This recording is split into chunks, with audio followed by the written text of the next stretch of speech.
Telugu audio Bible ఆదికాండము 17వ అధ్యాయము. అబ్రాము 99 ఏండ్ల వాడైనప్పుడు యెహోవా అతనికి ప్రత్యక్షమై, నేను సర్వశక్తిగల దేవుడను, నా సన్నిధిలో నడుచుచు నిందారహితుడివై ఉండుము. నాకును నీకును మధ్య నా నిబంధనను నియమించి నిన్ను అత్యధికముగా అభివృద్ధి పొందించదనని అతనితో చెప్పెను.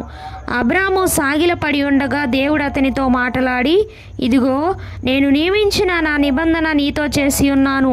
నీవు అనేక జనములకు తండ్రి వగుదువు, మరియు ఇక మీదట నీ పేరు అబ్రాము అనబడదు. నిన్ను అనేక జనములకు తండ్రినిగా నియమించి తిని గనుక నీ పేరు అబ్రాహాము అనబడును. నీకు అత్యధికముగా సంతాన వృద్ధి కలుగజేసి నీలో నుండి జనములు వచ్చినట్లు నియమించుదును. రాజులను నీలో నుండి వచ్చెదరు. నేను నీకును నీ తరువాత నీ సంతానమునకును దేవుడనై ఉండునట్లు నాకును నీకును నీ తరువాత వారి తరములలో నీ సంతతికి నీ మధ్య నా నిబంధనను నిత్య నిబంధనగా స్థిరపరచెదను.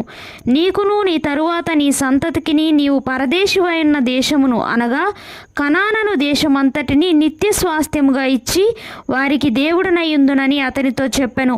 మరియు దేవుడు, నీవు మాత్రమే గాక నీ తరువాత వారి తరములలో నీ సంతతియు నా నిబంధనను గైకొనవలెను. నాకును నీకును నీ తరువాత నీ సంతతికి నీ మధ్య మీరు గైకొనవలసిన నా నిబంధన ఏదనగా, మీలో ప్రతి మగవాడును సున్నతి పొందవలెను. మీరు మీ గోప్యాంగ చర్మమున సున్నతి పొందవలెను. అది నాకు నీకు మధ్యనున్న నిబంధనకు సూచనగా ఉండును. 8 దినముల వయస్సు గలవాడు అనగా నీ ఇంట పుట్టినవాడైనను నీ సంతానము కాని అన్యుని యొద్ద వెండితో కొనబడిన వాడైనను మీ తరములలో ప్రతి మగవాడు మీలో సున్నతి పొందవలెను.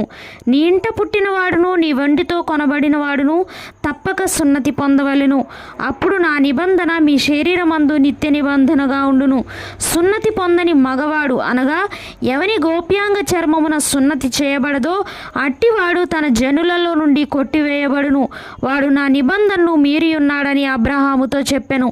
మరియు దేవుడు, నీ భార్య అయిన శారయి పేరు శారయి అనవద్దు, ఏలైనగా ఆమె పేరు శారా. నేను ఆమెను ఆశీర్వదించి ఆమె వలన నీకు కుమారుని కలుగజేసేదను. నేను ఆమెను ఆశీర్వదించదను. ఆమె జనములకు తల్లి అయి ఉండును. జనముల రాజులు ఆమె వలన కలుగుదురని అబ్రహాముతో చెప్పెను.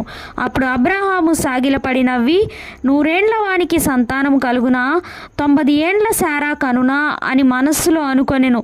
అబ్రహాము, ఇష్మాయేలు నీ సన్నిధిని బ్రతుకను అనుగ్రహించుము అని దేవునితో చెప్పగా, దేవుడు, నీ భార్య అయిన శారా నిశ్చయంగా నీకు కుమారుని కనును. నీవు అతనికి ఇస్సాకు అను పేరు పెట్టుదువు. అతని తరువాత అతని సంతానము కొరకు నిత్య నిబంధనగా నా నిబంధనను అతనితో స్థిరపరిచెదను. ఇష్మాయేలును గూర్చి నీవు చేసిన మనవి నేను వింటిని.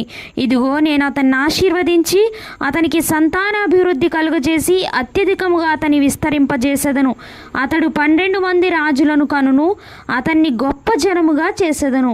అయితే వచ్చు సంవత్సరము ఈ కాలమందు శారా నీకు కనబోవు ఇస్సాకుతో నా నిబంధనను స్థిరపరచెదనని చెప్పెను. దేవుడు అబ్రహాముతో మాటలాడుట చాలించిన తరువాత అతని యొద్ద నుండి పరమునకు వెళ్ళెను. అప్పుడు అబ్రహాము తన కుమారుడైన ఇష్మాయేలును, తన ఇంట పుట్టిన వారినందరినీ, తన వెండితో కొనబడిన వారినందరినీ అబ్రహాము ఇంటి మనుష్యుల్లో ప్రతి వానిని పట్టుకొని దేవుడు తనతో చెప్పిన ప్రకారము ఆ దినమందే వారి వారి గోప్యాంగ చర్మమున సున్నతి చేసెను. అబ్రహాము గోప్యాంగ చర్మము సున్నతి చేయబడినప్పుడు అతడు 99 ఏండ్లవాడు. అతని కుమారుడైన ఇష్మాయేలు గోప్యాంగ చర్మము సున్నతి చేయబడినప్పుడు అతడు 13 ఏండ్లవాడు. ఒక్క దినమందే అబ్రహామును అతని కుమారుడైన ఇష్మాయేలును సున్నతి పొందిరి. అతని ఇంట పుట్టిన వారును అన్యుని యొద్ద వెండితో కొనబడిన వారును అతని ఇంటిలోని పురుషులందరూ అతనితో కూడా సున్నతి పొందిరి.